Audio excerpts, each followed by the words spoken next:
Hello everyone, मेरा नाम अक्षता अग्रवाल है और मैं क्लिनिकल डाइटिशियन हूँ। आज जो टॉपिक मैं इस वीडियो के लिए लेके आई हूँ वो एक और रिक्वेस्टेड टॉपिक है। तो इस टॉपिक का नाम है हेयर थिनिंग। तो हेयर रिलेटेड काफ़ी सारी प्रॉब्लम्स के ऊपर मैंने काफ़ी सारे डिटेल वीडियोस किए हैं।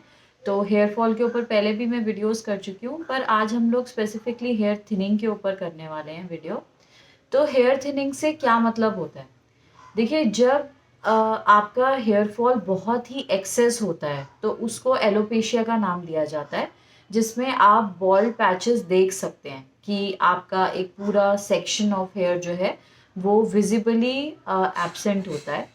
फिर सिंपल हेयर लॉस जो टर्म है वो यूज़ कर दिया जाता है कि more than normal hair fall हो रहा है, बट इतना एक्सेसिव हेयर फॉल नहीं है कि पैचेस वगैरह जो हैं वो फॉर्म हो रहे हैं। हेयर थिनिंग सिंपली टर्म किया जाता है उस हेयर फॉल को जो कि बहुत मैसिव नहीं होता, लेकिन वो लीडिंग होता है टुवर्ड्स मैसिव हेयर फॉल। यानी कि पतली पतली लाइंस आपके जो स्कैल्प हैं उसकी दिखने लगेंगी, बीच बीच में से आपका स्कैल्प विजिबल होने लगेगा, या एक जनरल डेंसिटी आपके जो हेयर की है वो कम दिखने लगेगी।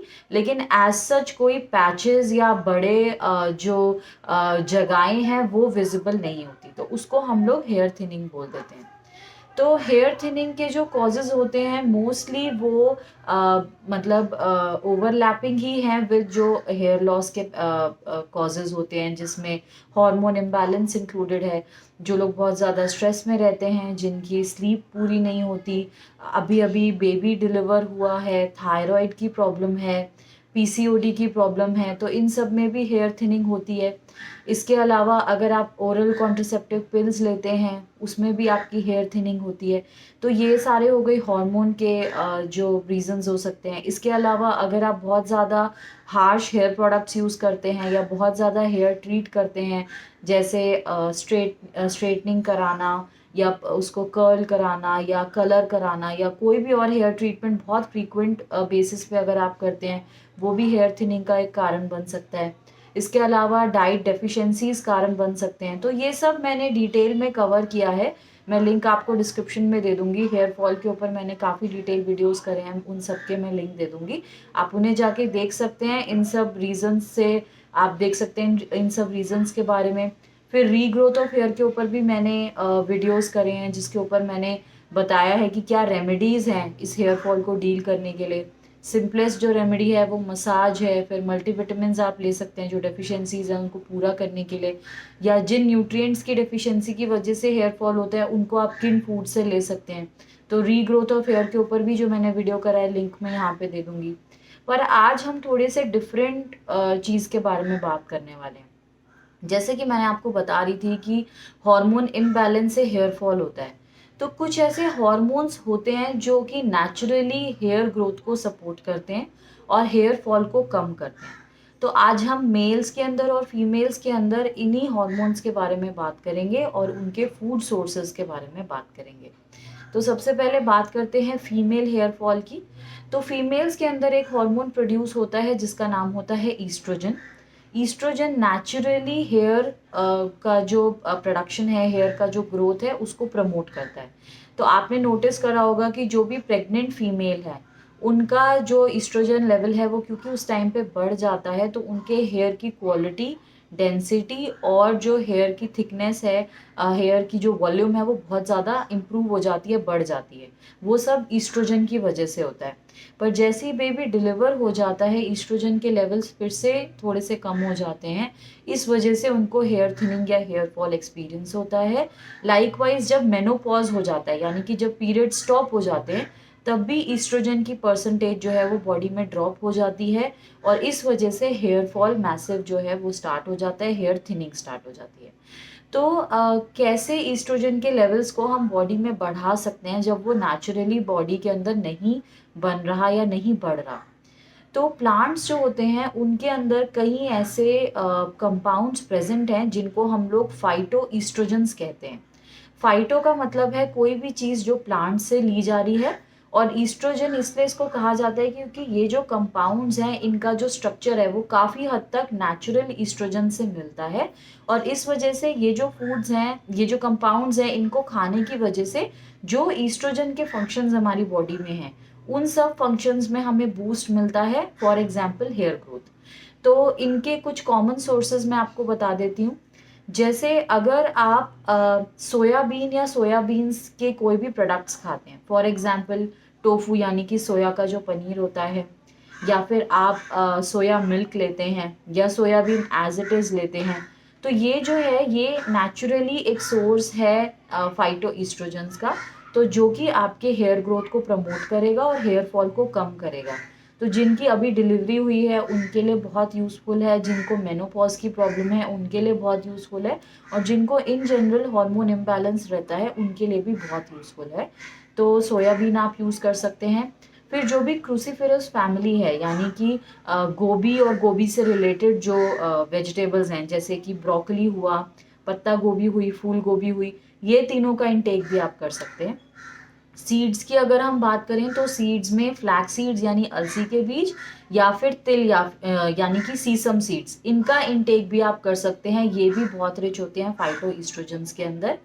फ्रूट्स के अंदर अगर हम बात करें तो बेरीज जो हैं वो बहुत अच्छा सोर्स हैं, पीचेस बहुत अच्छा सोर्स हैं फाइटो ईस्ट्रोजन्स का। और एक और सोर्स मैं कॉमन आपको बता देती हूँ, गार्लिक यानी कि जो आपका लहसुन होता है, ये भी बहुत अच्छा सोर्स है फाइटो ईस्ट्रोजन्स का। तो ये सारे जो फूड्स मैंने आपको बताए हैं, इनका इंटेक आप कर सकते हैं हेयर थिनिंग को अवॉइड करने के लिए, हेयर फॉल को अवॉइड करने के लिए। अब आ जाते हैं मेल हेयर फॉल के ऊपर।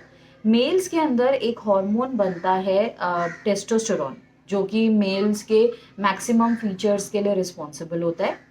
इस हार्मोन का कुछ परसेंटेज कन्वर्ट होता है एक वेरिएंट के अंदर, जिसका नाम होता है DHT, यानी डाई हाइड्रो टेस्टोस्टेरोन। ये जो DHT है ये हेयर ग्रोथ के लिए वैसे बहुत अच्छा होता है, लेकिन सिर्फ जो हेड की हेयर ग्रोथ होती है उसको ये कम कर देता है। तो ऐसा देखा गया है कि जिन भी मेल्स के अंदर DHT प्रोडक्शन ज़्यादा होती है उनको हेयर फॉल ज़्यादा मतलब उनके अंदर ज़्यादा देखा जाता है, और उनके जो हेयर थिनिंग है और हेयर फॉल का जो इंसिडेंस है वो इंक्रीज हो जाता है।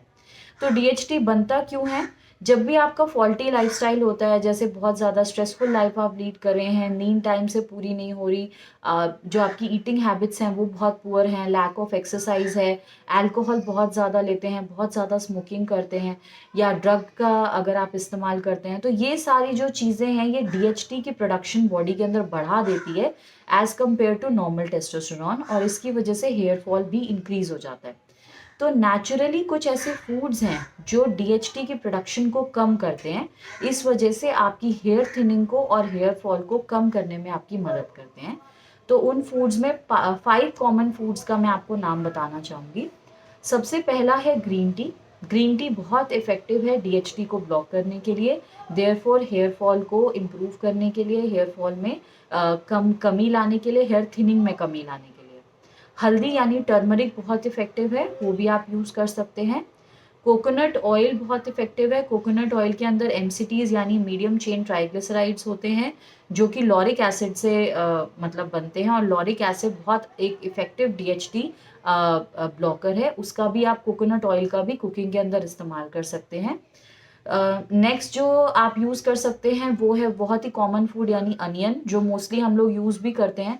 तो अगर आप हेयर फॉल से डील कर रहे हैं, हेयर थिनिंग से डील कर रहे हैं, तो रॉ अनियन आप इस्तेमाल कर सकते हैं खाने के अंदर, वो भी आपको काफ़ी हद तक मदद करेगा। फाइनल जो चीज़ आप ले सकते हैं वो है पंपकिन सीड्स यानी कद्दू के बीज। जो पंपकिन सीड्स हैं वो पैकेज फॉर्म में आजकल अवेलेबल हैं, और पंपकिन सीड्स के कंजम्पशन से भी DHT को ब्लॉक करने की प्रॉपर्टीज़ देखी गई हैं, देयरफॉर हेयर ग्रोथ की प्रमोशन की प्रॉपर्टीज़ देखी गई हैं। तो ये सारे फूड्स आप अपनी डाइट में इंकॉर्पोरेट कर सकते हैं, जो कि आपके DHT के लेवल को कम करेगा और आपके हेयर फॉल को कम करेगा, आपके हेयर थिनिंग को कम करेगा। इसके अलावा जो कॉमन रेमेडीज़ हैं, जो कि मसाज है या फिर हेयर केयर है, उसके ऊपर मैंने और काफ़ी सारे वीडियोस करे हैं। मैं उन सब के लिंक आपको डिस्क्रिप्शन में दे दूँगी, आप वो जाके देख सकते हैं। अगर ये जो इन्फॉर्मेशन मैंने इस वीडियो में दी है अबाउट दीज़ हार्मोन्स वो आपको यूज़फुल लगी हो, कुछ नया लगा हो, तो इसे अपने दोस्तों के साथ, अपने कोलीग्स के साथ, फैमिली मेम्बर्स के साथ, रिलेटिव्स के साथ इसको शेयर कीजिए, और मेरे चैनल को सब्सक्राइब कीजिए, क्योंकि ऐसा हेल्पफुल कंटेंट मैं पोस्ट करती रहती हूँ। और भी कोई ऐसा अगर टॉपिक है जो आपको लगता है जिस पे आप वीडियो चाहते हैं, तो आप कमेंट सेक्शन में मेंशन कर सकते हैं और आने वाले वीक्स के अंदर मैं उसको कवर करने की पूरी कोशिश करूँगी। मैं आपसे अगले वीडियो में मिलूँगी। Thank you.